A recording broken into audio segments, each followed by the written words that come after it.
Hey YouTube, this is Fragments of Memory again, and I'm responding to a video by a gentleman by the name of MrHarris5406. Now, and I've also looked at a response video done to his video by a Dana Canby. It's called "What Makes a Bitter Man." The question he posed initially was, "Why do women assume everything about men?" And this is something that I've thought about myself. Why do women assume that every man wants to engage in sexual relations with them? For example, I walk down the street. Maybe I happen to make eye contact with a lady. I smile, I wave, I say hello, and I keep it moving. The woman gets this look on her face like, how dare I even speak to her? Like she's too good to even respond to my speech. Like somehow I'm making a pass at her or offering up some sexual relations just because I said hello.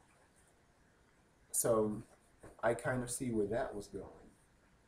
And yes, the talk of quote unquote niggas ain't shit, and excuse my language, and we say women ain't shit, and there seems to be, we do have that sort of back and forth, and we're quick to point out the crimes of each gender.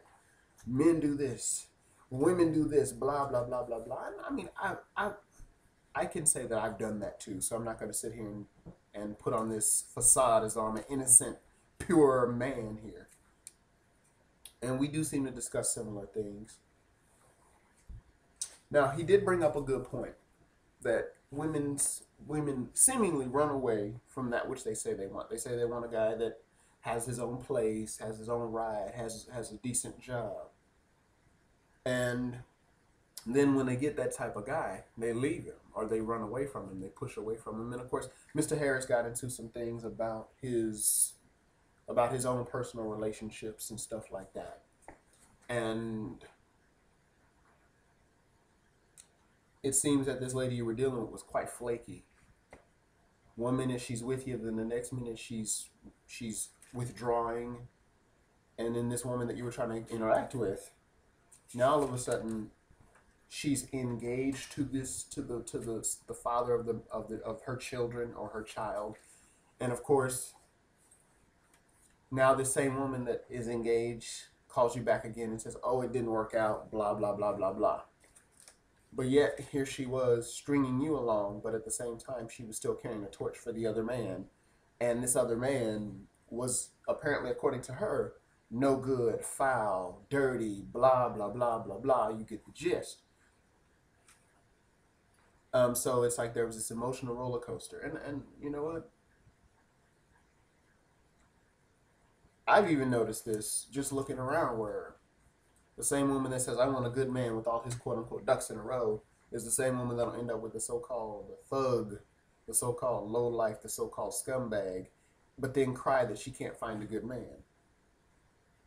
Now, look, then going over to the Dana Canby, she discussed some situations where she was dealing with a guy, but she had to get over this other guy.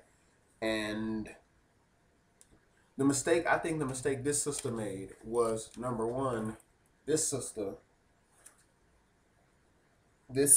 was saying no, no, no, no, no, but her actions were saying yes, yes, yes, yes, yes. She's inviting him to meet her family, which meeting family might mean something. You're inviting this man to a wedding. People getting married. So are you sending the brother the signal, hey, you really opening up to the idea of a relationship with me? You taking me to a family gathering. You taking me to this wedding. But yet you still playing that role. So now he's confused. So now we got a bitter guy because he's confused about what's going on. Like, are you here? Are you there?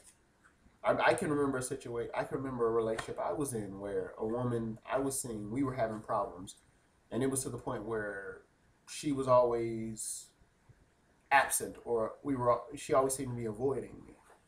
And then when I talked to her once, I said, "Hey, do you still want this relationship?" And her response was, "Not if it's going to stay the same." So it really angered me because I would have rather her just come out and said, "Hey brother, deuces," or "Hey brother, it ain't happening." or hey brother, here's how we can work on the relationship. But just to leave stuff up in the air like that, and that's kind of what this sister did. And I can understand that brother saying, hey man, I'm bitter now. I'm thinking every female gonna come out with some kind of foolishness. And coming back, I'm gonna drop the words of the famous broadcaster Edward R. Murrow. He says, "We are all prisoners of our own experiences. We can't eliminate our prejudices. We can just recognize them." That was his quote, and I just want to focus on that first part. We are prisoners of our own personal experiences, from whatever we observe, whether with sight, with sound, with touch, whatever. And we come with our own set of baggage and personal history. So with all that in mind, realize that as a man, when I done dealt with all that drama, I got my guards up now. And even though she might not be the same female, unfortunately, my track record, I'm going to see it through the lens of my track record. If I'm communicating this awkwardly, I do apologize. So when I approach this new thing, I'm going to be like, because my mind is going to always associate it with whatever happened previously. Because no one truly works on a clean slate, I believe. I believe that even if I meet you for the first time, if I do something that reminded you of the ex-boyfriend or the ex-husband, or if I do something that reminds you of a bully you used to have back in elementary school, that may set things off. So we have to kind of realize that, yes, people come with their own personal prejudices. And unfortunately, too often in the relationship game, you know, we have the women over here saying, why don't the men act right? And we got the men over here saying, why don't the females act right? And we got a little bit of battle going on. We got a little bit of conflict. And we're wondering, hey, all of us are sort of scarred and wounded and hurt. And so I can understand what it makes to be a bitter man. And I guess on the female side of it, I see why women, because sometimes with the absence of a father, I mean, when the very first most important man in your life betrays you basically by just either being emotionally unavailable or just bouncing like a bad check, what do you expect? Now the whole tone of her life has been set. So now when she meets a dude, she expects him to bounce on her. She expects him to betray her. And like this young lady, Dana Canby, she was talking about how her focus was on the Jeffersons. You know, the Jeffersons, that was the big thing. Because that was her only